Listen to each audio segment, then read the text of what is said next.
Listening, Unit 5, page 62E. You will hear some students interviewing engineer Robert Weston. For questions 1 to 6, choose the best answer, A, B or C. Now, as you know, we're doing a project on earthquakes and buildings, and we're lucky to have a visit today from Robert Weston, who's an engineer and an expert on this subject. He's here to tell us about the latest information on designing buildings and how we can protect buildings from these disasters. Please welcome Robert. Thanks very much. I'm happy to answer any questions you have for your project. Well, as we all know, earthquakes can cause thousands of deaths. The one in Haiti in January 2010 killed over 200,000 people. But the reason so many people died is not the earthquake itself. It's the fact that many buildings collapsed, crushing and trapping people.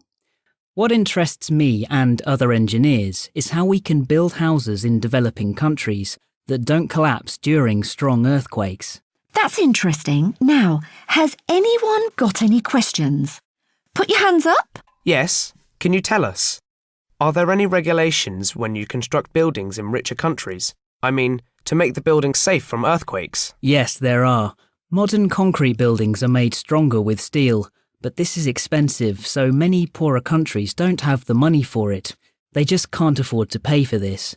That's why engineers are looking at cheap solutions to protect buildings. So what sort of things are engineers developing? Well, one technique is to use more suitable building materials. Let's think about a country like Haiti. Roofs on houses are often made of heavy concrete, and this collapses easily if there is an earthquake. But engineers have discovered that metal roofs supported on wood are stronger. What other kind of materials are best then? We need to use materials that are as light as possible, because these are less likely to fall when the ground is shaking. In Pakistan, walls can be made from straw. Straw? Really? That's right. The straw is pressed into blocks, and then plastic netting holds the walls together.